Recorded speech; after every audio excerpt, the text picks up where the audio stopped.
자, 이제 우리 시장에 영향 줄 수 있는 경제적 이슈들 체크해보면서 시장을 조금 더 자세하게 들여다보도록 하겠습니다. 경제판 돋보기 바로 이어갈 텐데요. 자, 오늘 경제판 돋보기는 이스토리의 유창희 본부장과 함께 이야기를 나누겠습니다. 본부장님 안녕하세요. 안녕하십니까. 네, 반갑습니다. 네, 오랜만에. 네. 아침에야 뵙네요. 이렇게. 네. 자, 연휴 잘 쉬었죠? 네, 잘 쉬었습니다. 네. 자, 연휴 저희가 잘 쉬고 왔는데 주말 사이에 연휴 사이에 또 변수가 발생을 해버렸습니다. 네. 지난달 시장도 워낙 좋지가 않았고 지난주에도 연휴가 앞뒤로 껴있는 네. 바람에 시장이 좀 정상적이지 않았던 것 같아요. 네. 이런 상황에서 이제는 좀 달라질까 싶은데 변수가 발생하니까 어떻게 보고 계세요, 이번 주에? 뭐 일단은 저는 이번 주는 나쁘지 않을 것 같다. 그러니까 지난주 참 아쉬웠던 게 우리가 연휴가 있는 중에는 미국 증시, 글로벌 증시가 반등을 좀 줬어요. 근데 연휴 마지막 전날 하루 미국 증시가 좀 하락을 하면서 우리나라는 오히려 저점을 이탈하면서 지난주 내내 금요일에 뭐 코스닥이 한 2% 가까운 상승을 보여줬고 코스피도 조금 올랐습니다만은 엄밀히 따지면 그 전하고 비교해 본다면 상당히 낮은 곳에서 주가가 형성되었죠.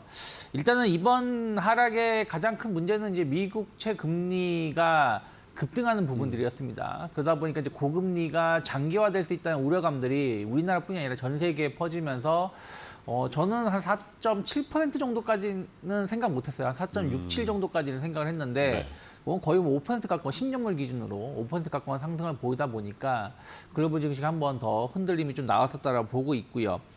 일단은 이제 시장의 분위기가 좀 변화가 되고 있는 것 같아요. 그러니까 그 전까지는 한 4.2% 정도까지 오른 적이 몇 번 있었거든요. 네. 작년에도 있었고 올 초에도 있었는데 뭐 그 이상 가긴 쉽진 않을 것이다. 왜냐하면 금리 인상은 거의 끝날 것이고 뭐 당장 금리 인하하지 않는다고 하더라도 금리 인상 자체가 추가적으로 쉽지 않다고 생각을 하고 있는 것이고 일단은 경기 자체도 약간 둔화될 수 있다는 우려감들 이런 것들이 좀 있었기 때문인데 오히려 경기는 더 좋아졌고요. 그때 상반기나 작년 대비해서 그리고 뭐 국채 수요가 계속 둔화되고 있다는 부분들, 이제 발행이 계속 늘어나고 있다 보니까 조금은 이제 이런 분위기가 연초랑 여름하고 좀 달라지는 부분들. 그래서 투자에 대해서 어떻게 해야 될지에 대해서 좀 시장에서 좀 고민을 좀 하고 있는 것이 아닌가 생각을 좀 하고 있습니다. 하지만 일단 그거는 이제 중기적인 관점인 거죠. 올 연말이나 내년 상반기에 대한 어떤 투자에 대한 어떤 변화인 것이고 단기적으로는 주식시장의 가장 큰 호재는 단기적으로 많이 하락을 했다라는 겁니다. 그래서 코스피 시장도 어쨌든 거의 한 달 사이에 고점 대비해서 거의 10% 가까운 하락을 좀 보여줬기 때문에 일단 낙폭 가대에 따른 기술적 반등 구간에 좀 접어들었다 생각하고 있고요. 저는 그렇다면 뭐 반등이 어디까지 나올지 모르겠습니다만은 한 2,480, 한 2,500 언저리까지의 반등은 충분히 나올 수 있다 생각을 좀 하고 있어요. 그러면 일단 지금은 주식을 줄이는 구간이 아니라 주식을 좀 갖고 있는 구간이라 생각하고 있고 좀 반등을 준다라면 한 2,400 한 후반 정도서부터는 좀 일부 현금화를 해놓고 나서 방향을 다시 한번 체크하실 필요가 있지 않을까 생각을 좀 하고 있습니다. 그래서 오늘도 그럴 수가 있고 뭐 당분간은 2,400 초반에서의 어떤 신용 매물 부담감이 좀 나올 수 있거든요. 그게 지수에 영향을 줄 수 있기 때문에 이런 부분들은 계속해서 좀 추적을 해보실 필요가 있지 않을까 생각하고 있습니다. 네, 좋습니다. 자, 말씀해 주신 것처럼 뭐 일단은 코스피는 2,400, 코스닥은 800선은 그래도 지난주에 좀 지지는 하더라고요. 그런 모습을 보면 말씀해 주신 것처럼 10월에는 어느 정도의 좀 반등이 나올 수 있지 않을까 한번 기대를 해보겠고요. 자, 그렇다면은 아까 또 살짝 말씀드린 이 이스라엘 하마스 무력 투쟁, 이 무력 분쟁과 관련된 이슈가 또 주말 사이에 나왔어요. 이러다 보니까 이게 우리 시장에 어떤 영향을 줄까? 여러 가지 고민들이 많이 있는 상황입니다. 근데 또 오늘 보니까 어제 뉴욕 증시는 그래도 올랐어요. 또 이러니까 우리 시장은 어떤 영향을 받을지 어떻게 보고 계세요? 일단은 이게 그 이스라엘하고 팔레스타인 관계는 계속 안 좋았었죠. 뭐 중동의 화약고라고 계속 얘기가 나왔으니까요. 그래서 좀 이런 부분들이 좀 지난 주말에 대규모 공습이 좀 이루어지면서 조금 시장이 좀 분위기가 좋았거든요. 지난주 금요일만 하더라도. 왜냐하면 고용지표가 좋게 나왔어도 미국 증시는 상당히 강한 상승을 보여줬었고 유럽 증시, 뭐 우리나라 증시도 뭐 마음에 만족스럽지 못하지만 어쨌든 반등을 주면서 조금 10월 초에 대한 어떤 기대감, 그러니까 9월의 하락에 대한 어떤 마무리에 어떤 기대감들이 좀 있었습니다만은 중동에서 이제 좀 전쟁이 좀 발생을 했는데 이것이 이제 확산되느냐 여부가 중요한 것 같아요. 그러니까 유가도 오르긴 했습니다만은 아주 뭐 급등으로 가지 않았다. 물론 4%가 적게 오른 건 아닙니다만은 이게 지금 그 정유시설이 있는 데서 사고가 난 건 아니지 않습니까? 이스라엘하고 팔레스타인이 어떤 그 산유국은 아니니까요. 다만 이제 이게 이란이 배후에 있느냐, 또 사우디하고 이 부분들이 이제 연계성을 어떻게 띨지 여부가 중요한데 당장 여기서 확산 가능성은 좀 제한적이지 않을까 좀 판단을 좀 하고 있습니다. 그래서 유가 상승이 추가적으로 더 나온다라면 다시 한번 이제 지난 뭐 95달러 언저리까지 올라온다라면 투자 심리는 좀 위축될 수 있겠습니다만은 그거는 아직은 우리가 알 수 없다. 오히려 어제 하루만 본다라면 유가는 제한적으로 상승을 했고 어제 콜럼버스 데이 때문에 미국이 채권 시장이 열리지 않았습니다만은 국채 선물 가격이 반등을 한 거 흐름을 본다라면 오늘 일단 미국 국채 시장이 열렸을 때 제가 봤을 때는 지금 한 4.6% 혹은 4.6% 이하에서 형성될 가능성이 좀 높다 생각을 좀 하고 있어요. 그러면 오히려 아까 서두에도 말씀드렸지만 이번 하락의 시작점은 국채금리 상승으로 인해서 발생한 것이거든요. 그러면 국채금리가 어찌되었든 이러한 이슈로 인해서 지정학 리스크로 인해서 안전자산 선호 현상으로 인해서 하락을 해서 뭐 한 10년물 기준으로 한 4.4에서 4.3% 정도까지만 하락을 해준다라면 증시에는 상당히 긍정적인 역할을 해줄 수 있지 않을까 좀 판단을 좀 하고 있습니다. 그래서 저는 뭐 유가 상승 강도를 좀 확인해야 되지만 일단은 국채금리라든지 이런 분위기를 본다라면 어제 하루만 봤을 때는 일단은 단기적인 이슈로 좀 끝날 가능성도 상당히 크지 않을까 판단하고 있습니다. 네. 자, 어쨌든 뭐 이런 지정학적 리스크는 저희가 늘 뭐 시장에서 역사적으로 봤을 때 단기적으로 충격을 주는 거지 이게 뭐 길게 계속해서 시장을 발목을 붙잡는 모습은 찾기 어려웠죠. 그런 것들도 생각을 해봐야 되겠습니다. 자, 그러면은 이렇게 지정학적 리스크뿐만 아니라 이번 주에 여러 가지 이벤트들이 있는데 그중에 우리 시장에서는 어쨌든 삼성전자 잠정 실적이 제일 지금 중요합니다. 11일에 내일 아마 발표가 될 것으로 예상이 되는데 자, 어떻게 보고 계세요, 삼성전자? 뭐 연휴 때문에 좀 한번 밀리긴 했습니다만은 뭐 저는 실적은 나쁘지 않을 거 그러니까 이미 안 좋은 실적은 주가에 좀 반영되고 있는 것이 아닌가 생각을 좀 하고 있습니다. 그러니까 11일 삼성전자 잠정 실적 발표가 앞두고 있는 상황이고 일단 계속해서 이제 감산을 했기 때문에 거기에 따른 고정비가 증가한다라는 것이죠. 그러니까 우리가 뭐 만약에 1억 개를 생산하다가 5천만 개로 줄인다고 해서 비용이 줄어드는 게 아니라 비용 더 늘어나야 되는 것이거든요. 그래서 이런 고정비 증가로 인해서 아마 수익성은 조금 더 떨어질 수밖에 없지 않을까 좀 판단을 좀 하고 있습니다. 거기다가 지난 이제 7, 8, 9 수출 데이터를 본다라면 반도체 가격이 그렇게 반등하지 많이 못했거든요. 그래서 여전히 하락이 조금 여전히 좀 진행되고 있다는 부분들 이런 것들 때문에 실적은 예상치보다 조금 하향할 가능성이 높다. 원래는 예상치는 한 3조 원 내외를 예상을 했는데 지금 2조 원 밑으로 영업이익이 나올 가능성이 좀 높지 않을까 좀 판단을 좀 하고 있습니다.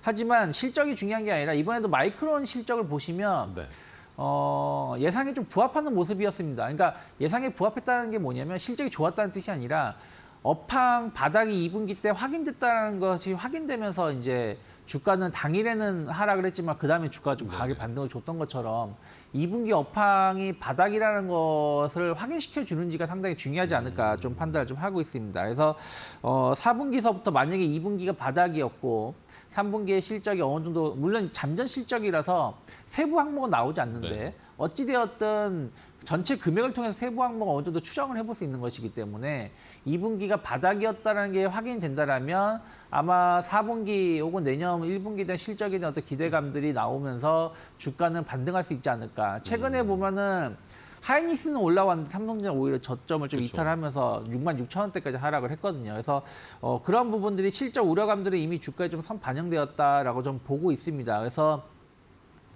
저는 주가에는 긍정적으로 아주 부정적이지 않을까 생각하고 있고요. 일단 DDR5라든지 HBM 관련된 종목군들, 특히 뭐 전통 반도체 관련된 기업들, 예를 들어 심텍이라든지 주성 엔지니어링 같은 경우는 최근에 주가가 좀 업황 바닥이 됐던 기대감이 나오면서 계속 우상향하고 있거든요. 심텍도 시장은 안 좋았지만 어찌됐든 52주 신고가 근처까지 계속 올라오는 모습이었고 주성 엔지니어링도 지난번 9월 15일에 강하게 상승하고 14일에 강하게 상승하고 나서 시장이 안 좋으면서 흘러내렸지만 막 저점을 이탈하려고 하는 모습은 아니었기 때문에 이런 기업들에 대해서 조금 더 관심을 좀 줄 수 있는 오늘 하루, 오늘 내일의 모습이 아닐까 판단하고 있습니다. 네, 알겠습니다. 자, 일단은 뭐 영업이익 추정치 2조 2천억 원대 정도로 예상이 컨센서스가 나오던데 과연 어느 정도의 숫자를 보여줄지 그리고 뭐 하반기에는 좀 괜찮을 거다라는 이야기들도 많이 나오더라고요. 네, 그래서 뭐 그러니까 아까 연말 말씀드린 연말 대로 갈수록. 말씀드린 대로 2조 밑으로 영업이익이 나온다고 하더라도 어쨌든 업황 바닥에 대한 어떤 기대감들이 나온다라면 또 삼성전자가 그동안 HBM 관련해서는 거의 하이닉스가 지금 거의 독점적인 지위를 차지하고 있는데 이것도 이제 4분기에 삼성전자 제품이 출시가 된다라면 이것도 어느 정도 영업이익에 좀 긍정적인 역할을 해줄 수 있다 생각을 좀 하고 있습니다. 그래서 네. 하반기에는 지금보다는 조금 물론 시황 자체가 중요하겠죠. 시장이 흔들리면 그렇죠. 삼성전자가 흔들릴 수밖에 없겠지만 그러한 모습이 좀 제한적이라면 충분히 다시 한번 7만 원대까지 반등은 줄 수 있지 않을까 판단하고 있습니다. 네, 좋습니다. 자, 뭐 삼성전자, HBM, 뭐 엔비디아 쪽에 공급 약간 뭐 차질이 있다 이런 것도 약간 노이즈가 꼈기 때문에 주가가 조금 빠지는 모습이었는데 SK 하이닉스는 잘 가고 있는데 삼성전자 실적 발표하고 어떻게 될지도 지켜보도록 하겠습니다.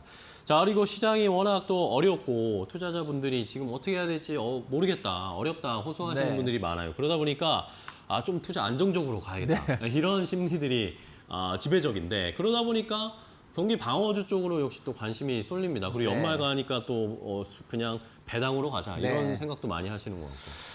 아무래도 말씀하신 것처럼 시장이 좀 조정이 생각했었던 것보다 강하게 나오다 보니까 조금 투자자분들에 대한 관심도 좀 변화가 되고 있는 것 같아요. 네. 그러니까 한 여름까지만 하더라도 성장주들이 좀 조정이 나온다고 하더라도 바로 그 하락을 이겨내면서 신고가 행진을 이어갔는데 최근 한 달만 본다라면 진짜 성장주들이 대부분 고점 대비 한 50%, 그렇죠. 40, 50% 하락을 하다 보니까 이게 40, 50% 하락한 게 회복하려면 100%가 올라야 되는 그럼요. 거거든요. 그래서 이게 좀 어렵지 않을까라는 두려움 그리고 시장 흐름이 좀 변화가 된다라면 조금 안전적인 종목군으로 해서 연말을 좀 대비해야 되는 것이 아닌가라는 어떤 흐름들이 좀 변화가 좀 포착이 되고 있습니다. 그래서 일단은 뭐 경기 방어주들이 실적도 상당히 나쁘지 않았는데 주가가 못 올라갔다는 인식이 좀 있고요. 또 하나가